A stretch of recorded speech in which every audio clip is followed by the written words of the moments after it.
ராஜாக்களின் இரண்டாம் புஸ்தகம் அதிகாரம் 15. இஸ்ரவேலின் ராஜாவாகிய யெரொபெயாமின் 27ஆம் வருஷத்தில் யூதாவின் ராஜாவாகிய அமத்சியாவின் குமாரன் அசரியா ராஜாவானான். அவன் ராஜாவாகிற போது 16 வயதாயிருந்து 52 வருஷம் எருசலேமிலே அரசாண்டான். எருசலேம் நகரத்தாளான அவன் தாயின் பேர் எக்கோலியாள். அவன் தன் தகப்பனாகிய அமத்சா செய்தபடியெல்லாம் கர்த்தரின் பார்வைக்கு செம்மையானதைச் செய்தான். மேடைகள் மாத்திரம் அகற்றப்படவில்லை, ஜனங்கள் இன்னும் மேடைகள் மேல் பலியிட்டு தூபம் காட்டி வந்தார்கள். கர்த்தர் இந்த ராஜாவை வாதித்ததினால் அவன் தன் மரண நாள் மட்டும் குஷ்டரோகியாயிருந்து தனித்து ஒரு வீட்டிலே வாசம் பண்ணினான். ராஜாவின் குமாரனாகிய யோதாம் அரமனை விசாரிப்புக்காரனாயிருந்து தேசத்தின் ஜனங்களை நியாயம் விசாரித்தான். அசரியாவின் மற்ற வர்த்தமானங்களும் அவன் செய்தவை யாவும் யூதாவுடைய ராஜாக்களின் நாளாகம புஸ்தகத்தில் அல்லவோ எழுதியிருக்கிறது. அசரியா தன் பிதாக்களோட நித்திரை அடைந்த பின் அவனை தாவீதின் நகரத்திலே அவன் பிதாக்கள் இடையிலே அடக்கம் பண்ணினார்கள். அவன் குமாரனாகிய யோதாம் அவன் ஸ்தானத்தில் ராஜாவானான். யூதாவின் ராஜாவாகிய அசரியாவின் 38ஆம் வருஷத்திலே யெரொபெயாமின் குமாரனாகிய சகரியா இஸ்ரவேலின் மேல் சமாரியாவிலே 6 மாதம் ராஜ்யபாரம் பண்ணி தன் பிதாக்கள் செய்தது போல கர்த்தரின் பார்வைக்கு பொல்லாப்பானதைச் செய்தான். இஸ்ரவேலை பாவம் செய்ய பண்ணின நேபாத்தின் குமாரனாகிய யெரொபெயாமின் பாவங்களை அவன் விட்டு விலகவில்லை.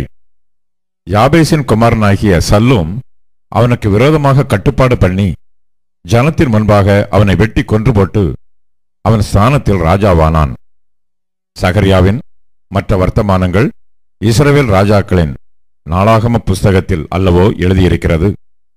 உன் குமாரர் 4ஆம் தலைமுறை மட்டும் இஸ்ரவேலுடைய சிங்காசனத்தின் மேல் வீற்றிருப்பார்கள் என்று கர்த்தர் யெகூவோடே சொன்ன வார்த்தை இதுதான். அப்படியே ஆயிற்று. யூதாவின் ராஜாவாகிய உசியாவின் 39ஆம் வருஷத்தில் யாபேசின் குமாரனாகிய சல்லூம் ராஜாவாகி சமாரியாவில் 1 மாதம் அரசாண்டான். காதியின் குமாரனாகிய மெனாகேம் திர்சாவிலிருந்து சமாரியாவுக்கு வந்து யாபேசின் குமாரனாகிய சல்லூமை சமாரியாவிலே வெட்டி கொன்று போட்டு அவன் ஸ்தானத்தில் ராஜாவானான். சல்லூமின் மற்ற வர்த்தமானங்களும் அவன் செய்த கட்டுப்பாடும் இஸ்ரவேல் ராஜாக்களின் நாளாகம புஸ்தகத்தில் அல்லவோ எழுதியிருக்கிறது. அப்பொழுது மெனாகேம் திப்சா பட்டணத்தையும் அதிலுள்ள யாவையும் திர்சா தொடங்கி அதன் எல்லைகளையும் முறியடித்தான். அவர்கள் தனக்கு வாசலை திறக்கவில்லை என்று அவர்களை வெட்டி அவர்களுடைய கற்பவதிகளையெல்லாம் கீறி போட்டான். யூதாவின் ராஜாவாகிய அசரியாவின் 39ஆம் வருஷத்தில் காதியின் குமாரனாகிய மெனாகேம் இஸ்ரவேல் மேல் ராஜாவாகி சமாரியாவிலே 10 வருஷம் ராஜ்யபாரம் பண்ணி அவன் தன் நாட்களிலெல்லாம் கர்த்தரின் பார்வைக்கு பொல்லாப்பானதைச் செய்தான். இஸ்ரவேலை பாவம் செய்ய பண்ணின நேபாத்தின் குமாரனாகிய யெரொபெயாமின் பாவங்களை விட்டு விலகாதிருந்தான். அசீரியாவின் ராஜாவாகிய பூல் தேசத்திற்கு விரோதமாய் வந்தான். அப்பொழுது மெனாகேம் பூலின் உதவியினால் ராஜ்யபாரத்தை தன் கையில் பலப்படுத்தும் பொருட்டு அவனுக்கு 1000 தாலந்து வெள்ளி கொடுத்தான். இந்த பணத்தை அசீரியாவின் ராஜாவுக்கு கொடுக்கும்படி மெனாகேம் இஸ்ரவேலில் பலத்த ஐஸ்வர்யவான்களிடத்தில் ஆள் ஒன்றிற்கு 50 வெள்ளிச்சேக்கல் தண்டினான். அப்படியே அசீரியாவின் ராஜா தேசத்திலே நிற்காமல் திரும்பி போனான். மெனாகேமின் மற்ற வர்த்தமானங்களும் அவன் செய்தவை யாவும் இஸ்ரவேல் ராஜாக்களின் நாளாகம புஸ்தகத்தில் அல்லவோ எழுதியிருக்கிறது. மெனாகேம் தன் பிதாக்களோடு நித்திரை அடைந்த பின் அவன் குமாரனாகிய பெக்காக்கியா அவன் ஸ்தானத்தில் ராஜாவானான்.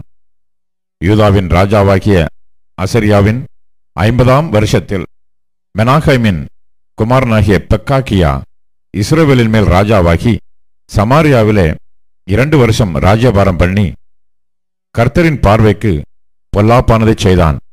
அவன் இஸ்ரவேலை பாவம் செய்ய பண்ணின நேபாத்தின் குமாரனாகிய யெரொபெயாமின் பாவங்களை விட்டு விலகவில்லை. ஆனாலும் ரெமலியாவின் குமாரனாகிய பெக்கா என்னும் அவனுடைய சேர்வைக்காரன் அவனுக்கு விரோதமாய் கட்டுப்பாடு பண்ணி கீலேயாத் புத்திரரில் 50 பேரை கூட்டிக் கொண்டு அவனையும் அர்கோபையும் ஆரியேயையும் ராஜாவின் வீடாகிய அரமனையிலே சமாரியாவில் வெட்டி கொன்று போட்டு அவன் ஸ்தானத்தில் ராஜாவானான். பெக்காக்கியாவின் மற்ற வர்த்தமானங்களும் அவன் செய்தவை யாவும் இஸ்ரவேல் ராஜாக்களின் நாளாகம புஸ்தகத்தில் அல்லவோ எழுதியிருக்கிறது. யூதாவின் ராஜாவாகிய அசரியாவின் 52ஆம் வருஷத்தில் ரெமலியாவின் குமாரனாகிய பெக்கா இஸ்ரவேலின் மேல் ராஜாவாகி சமாரியாவிலே 20 வருஷம் ராஜ்யபாரம் பண்ணி கர்த்தரின் பார்வைக்கு பொல்லாப்பானதைச் செய்தான். இஸ்ரவேலை பாவம் செய்ய பண்ணின நேபாத்தின் குமாரனாகிய யெரொபெயாமின் பாவங்களை அவன் விட்டு விலகவில்லை. இஸ்ரவேலின் ராஜாவாகிய பெக்காவின் நாட்களில் அசீரியாவின் ராஜாவாகிய திகிலாத் பிலேசர் வந்து ஈயோனையும் பெத்மாக்கா என்னும் ஆபேலையும் யனோவாகையும் கேதேசையும் ஆத்சோரையும் கீலேயாத்தையும் கலிலேயாவாகிய நப்தலி தேசம் அனைத்தையும் பிடித்து குடிகளை சிறையாக அசீரியாவுக்கு கொண்டு போனான்.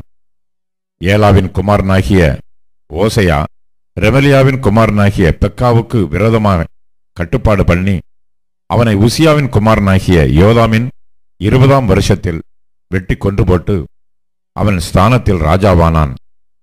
பெக்காவின் மற்ற வர்த்தமானங்களும் அவன் செய்தவை யாவும் இஸ்ரவேல் ராஜாக்களின் நாளாகம புஸ்தகத்தில் அல்லவோ எழுதியிருக்கிறது.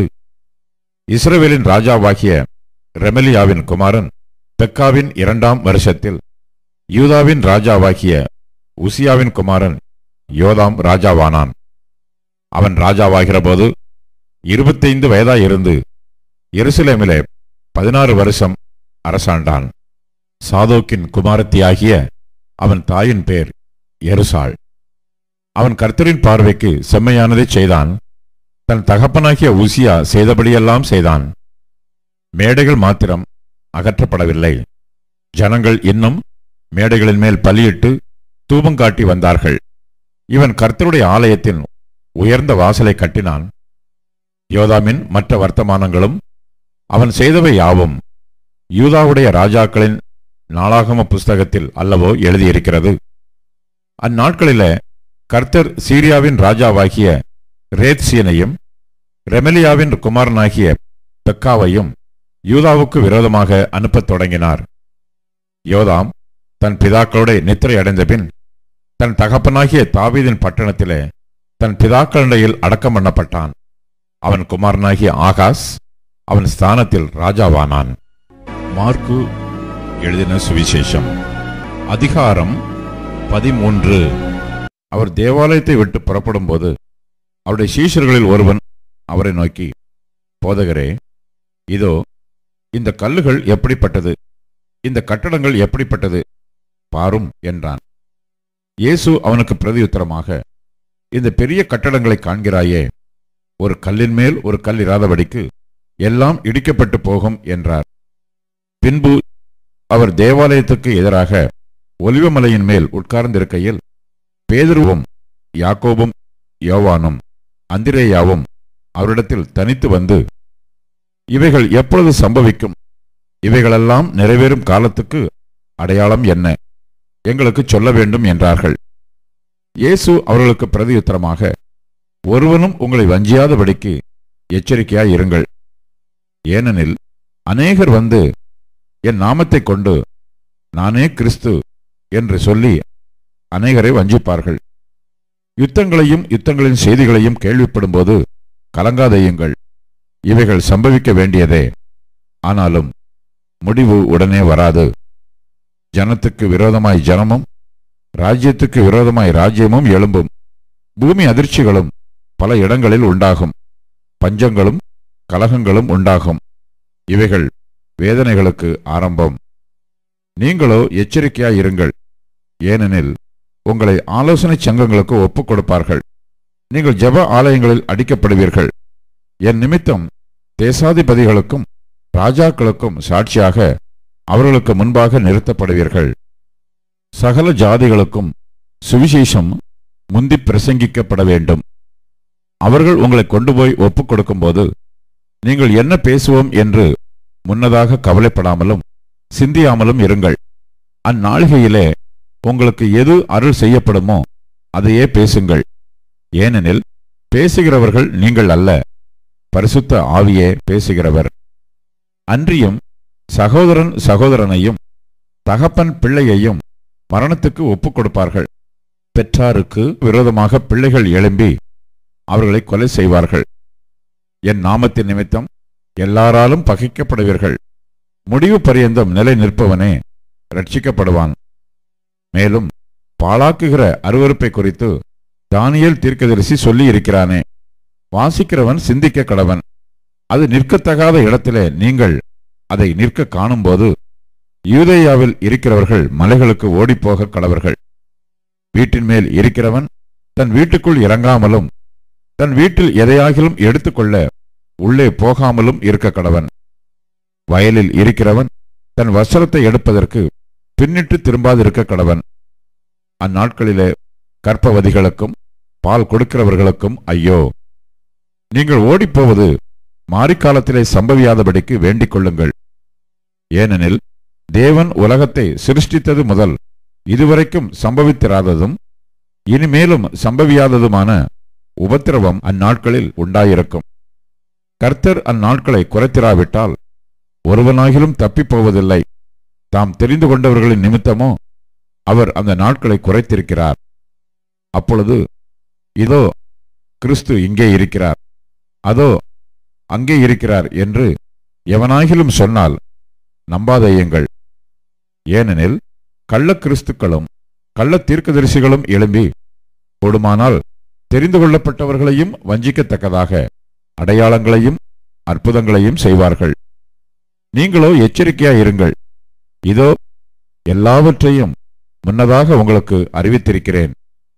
அந்நாட்களிலே அந்த உபத்திரவத்திற்கு பின்பு சூரியன் அந்தகாரப்படும், சந்திரன் ஒளியை கொடாதிருக்கும், வானத்தின் நட்சத்திரங்கள் விழும், வானங்களிலுள்ள சத்துவங்களும் அசைக்கப்படும்.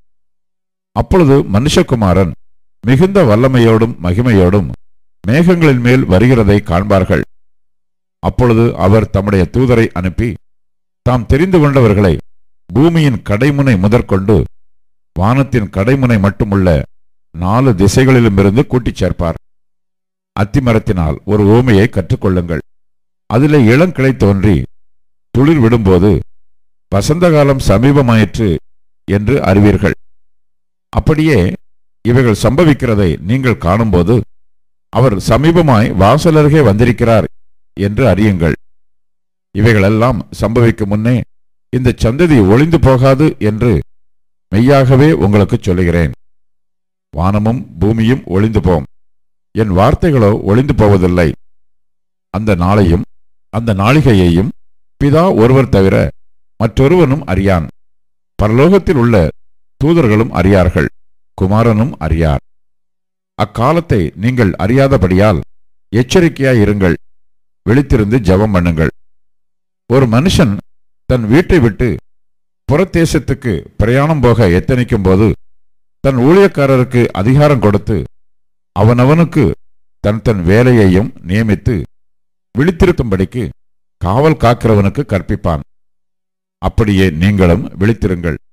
ஏனெனில் வீட்டெஜமான் சாயங்காலத்திலோ நடு ராத்திரியிலோ சேவல் கூவும் நேரத்திலோ காலையிலோ எப்பொழுது வருவான் என்று நீங்கள் அறியீர்கள்.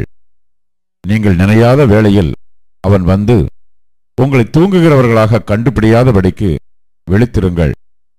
நான் உங்களுக்கு சொல்லுகிறதை எல்லாருக்கும் சொல்லுகிறேன், விழித்திருங்கள் என்றார்.